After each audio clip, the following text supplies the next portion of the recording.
Group 2 முதன்மை தேர்வுக்கு சான்றிதழ்களை பதிவேற்றம் செய்வதற்கான அவகாசம் இன்றுடன் முடிவடைகிறது. குரூப் 2 மற்றும் 2A காலி பணியிடங்களுக்கான முதன்மை தேர்வு அடுத்த ஆண்டு பிப்ரவரியில் நடைபெற உள்ளது.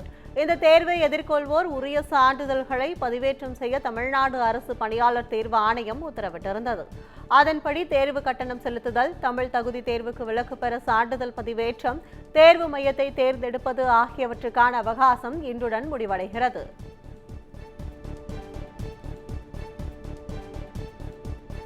திமுகவினரால் நடத்தப்படும் பொதுக்கூட்டம் யாரையும் திட்டுவதற்கோ கடுமையாக விமர்சிப்பதற்கோ நடத்தப்படும் கூட்டங்கள் அல்ல என அமைச்சர் மா. சுப்பிரமணியன் தெரிவித்துள்ளார். துணை முதலமைச்சர் உதயநிதி ஸ்டாலின் பிறந்தநாளை முன்னிட்டு மடிப்பாக்கத்தில் நலத்திட்ட உதவிகள் வழங்கும் நிகழ்ச்சி நடைபெற்றது. இதில் கலந்து கொண்டு பேசிய அமைச்சர் மா. சுப்பிரமணியன், காலை உணவு திட்டம் வந்த பிறகு குழந்தைகளின் கற்றல் திறன் 90% அதிகரித்துள்ளதாக தெரிவித்தார். குக்கிராமம், மலை கிராம பகுதியில் உள்ள குழந்தைகளும் பள்ளிக்கு வர தொடங்கியிருப்பதாக தெரிவித்துள்ள அமைச்சர் மா. சுப்பிரமணியன், முதலமைச்சர் ஸ்டாலின் கொண்டு வந்துள்ள திட்டங்களை பல்வேறு நாடுகளும் பல்வேறு மாநிலங்களும் நகலெடுத்து செயல்படுத்த தொடங்கியுள்ளதாக குறிப்பிட்டார். முன்னதாக அரசின் சாதனை திட்டம் குறித்து கூறிய 2 பெண்களுக்கு தலா 1000 ரூபாய் பரிசாக வழங்கினார்.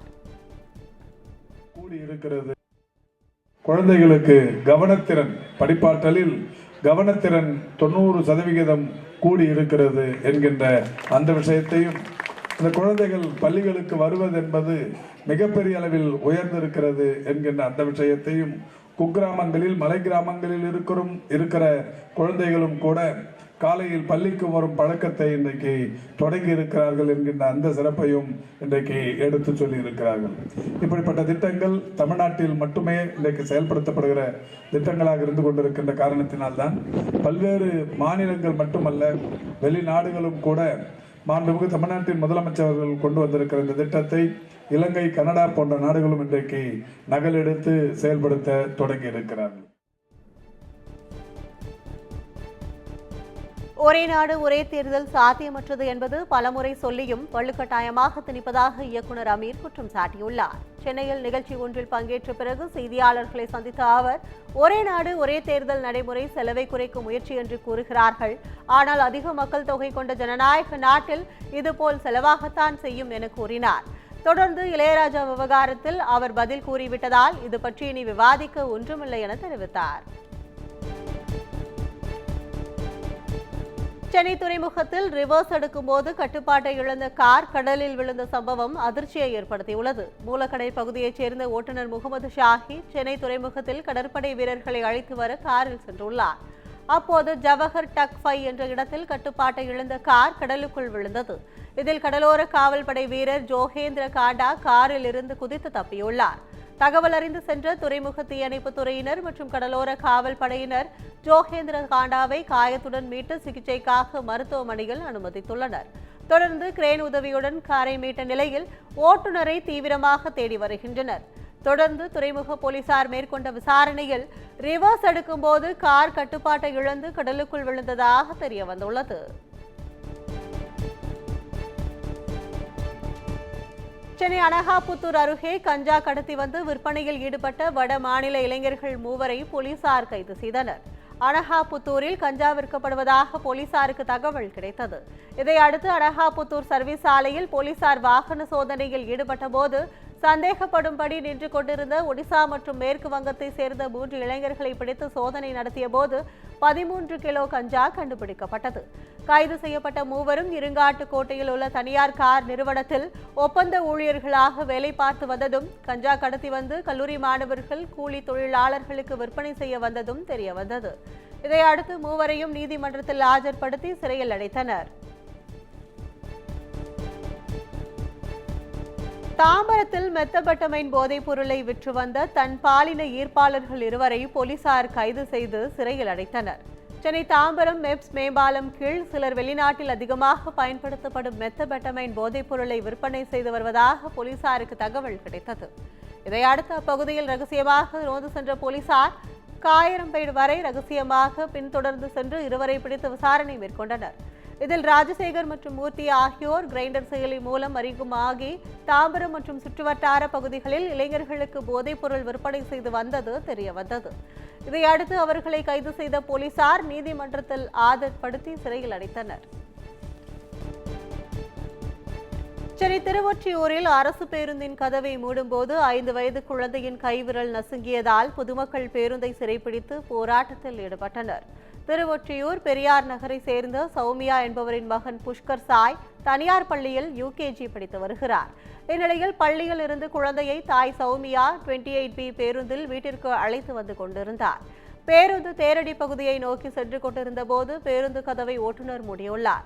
அப்பொழுது குழந்தையின் கைவிரல் கதவுகளின் நடுவே சிக்கிக் கொண்டதால் சிறுவனின் கையில் இருந்து ரத்தம் வந்துள்ளது. இதனை கண்டு தாய் கதறி அழுதுள்ளார். இதையடுத்து அருகில் இருந்தவர்கள் குழந்தையை மருத்துவமனையில் அனுமதித்தனர். இச்சம்பவம் குறித்து ஓட்டுநர் நடத்துனரிடம் விபத்து குறித்து விசாரணை மேற்கொண்டு வருகின்றனர்.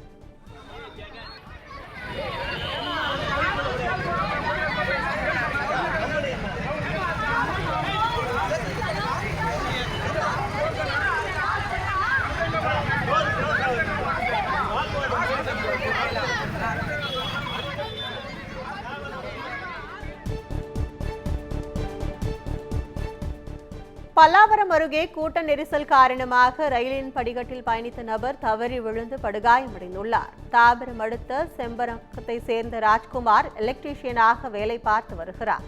இந்நிலையில் நேற்று வழக்கம் போல் பணிக்கு செல்வதற்காக தாம்பரத்திலிருந்து எழும்பூர் நோக்கி சென்ற மின்சார ரயிலில் கூட்ட நெரிசல் காரணமாக படியில் பயணித்துள்ளார். திரிசூலம் அருகே ரயில் சென்று கொண்டிருந்த போது ராஜ்குமார் ரயிலில் இருந்து தவறி விழுந்ததில் அவருக்கு தலையில் பலத்த காயமும் கை முறிவும் ஏற்பட்டது. தகவல் அறிந்து வந்த ரயில்வே போலீசார் அவரை மீட்டு மேல் சிகிச்சைக்காக ராஜீவ்காந்தி மருத்துவமனைக்கு அனுப்பி வைத்தனர். டங்ஸ்டன் கனிம சுரங்கத்திற்கு வழங்கப்பட்ட அனுமதியை ரத்து செய்யாத மத்திய அரசை கண்டித்து மதுரை அரிட்டாப்பட்டி பகுதி மக்கள் தொடர் போராட்டத்தை தொடங்கியுள்ளனர். மேலூர் அருகே அரிட்டாப்பட்டி மற்றும் அதன் அருகே உள்ள 5000 ஏக்கர் பரப்பளவில் டங்ஸ்டன் கனிம சுரங்கம் அமைப்பதற்கான உரிமையை மத்திய அரசு ஹிந்துஸ்தான் ஜிங்க் என்ற நிறுவனத்திற்கு வழங்கியுள்ளது. இதை அடுத்து கனிம சுரங்கம் அமைக்கக்கூடாது, மத்திய அரசு வழங்கியுள்ள அனுமதியை உடனடியாக ரத்து செய்ய வேண்டும் உள்ளிட்ட கோரிக்கைகளை முன்வைத்து பொதுமக்கள் மற்றும் இயற்கை ஆர்வலர்கள் பல்வேறு போராட்டங்களை முன்னெடுத்து வருகின்றனர். இந்நிலையில் அரிட்டாப்பட்டியை சேர்ந்த பெண்கள், குழந்தைகள், வயதானவர்கள் என சுமார் 100க்கும் மேற்பட்டோர் அப்பகுதியில் உள்ள மந்தையில் ஒன்று கூடி தொடர் போராட்டத்தை தொடங்கி ஈடுபட்டு வருகின்றனர்.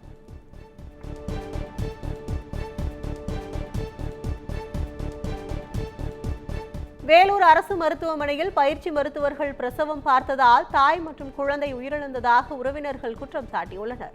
திருவண்ணாமலை மாவட்டம் நிரும்பேடு பகுதியைச் சேர்ந்த அனிதா பிரசவத்துக்காக அடுக்கம்பாறை அரசு மருத்துவமனையில் அனுமதிக்கப்பட்டார். பிரசவ அறுவை சிகிச்சையின் போது குழந்தை மூச்சு திணறி இறந்துள்ளது. மேலும் சிறிது நேரத்தில் தாயும் உயிரிழந்துள்ளார். பயிற்சி மருத்துவர் சரிவர அறுவை சிகிச்சை செய்யாததால் தாயும் குழந்தையும் இறந்துவிட்டதாகவும் அறுவை சிகிச்சை செய்த மருத்துவரை விசாரிக்க வேண்டும் என உறவினர்கள் கோரிக்கை வைத்துள்ளனர்.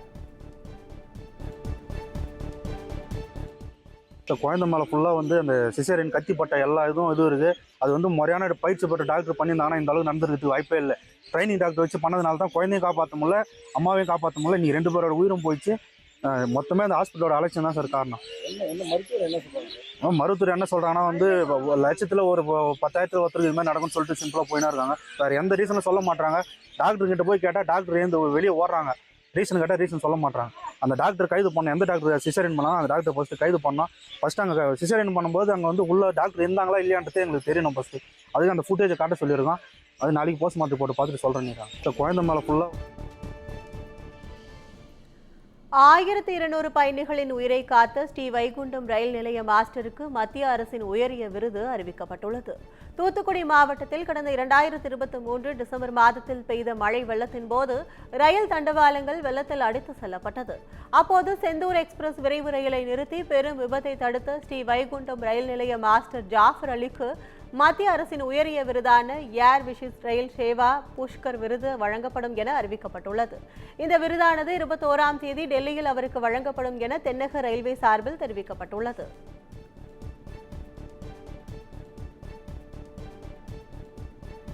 காஞ்சிபுரம் மாவட்டத்தில் உள்ள 100க்கும் மேற்பட்ட ஊராட்சி மன்ற தலைவர்களுக்கான வன்கொடுமை தடுப்பு சட்ட விழிப்புணர்வு பயிற்சி முகாம் ஆதி திராவிடர் மற்றும் பழங்குடியினர் நலத்துறை சார்பில் நடைபெற்றது. முகாமினை மாவட்ட ஆட்சியர் கலைச்செல்வி மோகன் தொடங்கி வைத்து பேசுகையில், ஆதி திராவிடர் மற்றும் பழங்குடியினருக்கு எதிரான வன்கொடுமைகளும் குற்றங்களும் இன்றளவும் தொடர்வது உண்மைதான் என்றார். சமூக நீதி பேசும் திராவிட மாடல் ஆட்சியிலும் வன்கொடுமைகள் தொடர்வதாக ஆட்சியர் கூறியது சலசலப்பை ஏற்படுத்திய நிலையில் அரசு பல திட்டங்களை அறிவித்தாலும் அதிகாரிகள் முறையாக செயல்படவில்லை என்று ஊராட்சி மன்ற தலைவர்கள் தரப்பிலும் பகீர் குற்றச்சாட்டுகள் முன்வைக்கப்பட்டன. இன்றைய நிலைமையில பாத்தீங்க அப்படின்னா ஆழ்திராவிடர் மற்றும் பழங்குடியினருக்கு எதிராக நிகழும் குற்றங்களை குறைப்பதற்கும் அது தொடர்பான விழிப்புணர்வு மக்களிடையே ஏற்படுத்துவதும் ரொம்ப ரொம்ப அவசியமானதுதான். அது நம்ம என்னதான் நம்ம சமூகம் மாறிடுச்சு நம்ம சொன்னாலும் இன்னும் அந்த பிரச்சனைகள் இருக்குங்கிறத நம்மளால சொல்லவே முடியாது. அதுக்கான விழிப்புணர்வை நம்ம ஏற்படுத்திட்டே இருக்கணும் அப்படிங்கிறது நம்மளுடைய கடமை. ஸோ மக்கள் நிறைய விதங்களில் உங்களை விரும்பினா மட்டும்தான் நீங்கள் தலைவராக இருக்க முடியும். இப்போ நாங்களாம் படித்து வந்தோம், எங்களை யாரும் விரும்பி கூப்பிடல, நாங்களாம் படித்து வேலைக்கு வந்திருக்கோம். பட் உங்களை அந்த ஊரில் இருக்க மக்கள் விரும்பி தலைவரை ஏற்றுக்கிட்டு உங்களை எல்லாருமே செலக்ட் பண்ணியிருக்காங்க.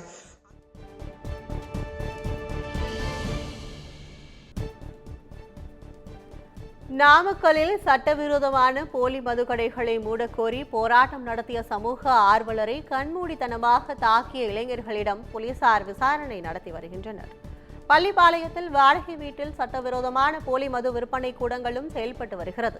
இதுகுறித்து குமார் என்ற சமூக ஆர்வலர் வீடியோ ஆதாரங்களுடன் மாவட்ட காவல் கண்காணிப்பாளர் மற்றும் பள்ளிப்பாளையம் காவல் நிலையத்தில் புகார் மனு அளித்துள்ளார். போலீசார் நடவடிக்கை எடுக்காததால் சில நாட்களுக்கு முன்பு ஜீவா செட் பகுதியில் செயல்படும் அரசு மதுபான கடை முன்பு பொதுமக்களை திரட்டி சமூக ஆர்வலர் குமார் போராட்டத்திலும் ஈடுபட்டார். அப்போது 4 பேர் குமாரிடம் வாக்குவாதத்தில் ஈடுபட்டதுடன் பீர் பாட்டிலால் சரமாரியாக தாக்கினர். இச்சம்பவத்திற்கு பாஜக மாநில தலைவர் அண்ணாமலை கண்டனம் தெரிவித்துள்ளார். சென்னையில் புதிதாக கட்டப்பட்டு வரும் தென்னிந்திய நடிகர் சங்கத்தில் இருந்த இரும்பு கம்பிகளை மர்ம நபர்கள் 2 பேர் திருடி சென்றுள்ளனர். தியாகராய நகர் அபிபுல்லா சாலையில் தென்னிந்திய நடிகர் சங்கத்தின் புதிய கட்டிடமானது கட்டப்பட்டு வருகிறது. இந்நிலையில் அங்கு சென்று அடையாளம் தெரியாத மர்ம நபர்கள் 2 பேர் 25 கிலோ இரும்பு கம்பிகளை திருடி சென்றுள்ளனர். இதனை அடுத்து தென்னிந்திய நடிகர் சங்க மேனேஜர் தர்மராஜ் சிசிடிவி காட்சிகள் ஆதாரங்களுடன் தேனாம்பேட்டை காவல் நிலையத்தில் புகார் அளித்துள்ளார். இச்சம்பவம் தொடர்பாக போலீசார் வழக்கு பதிவு செய்து விசாரணை மேற்கொண்டு வருகின்றனர்.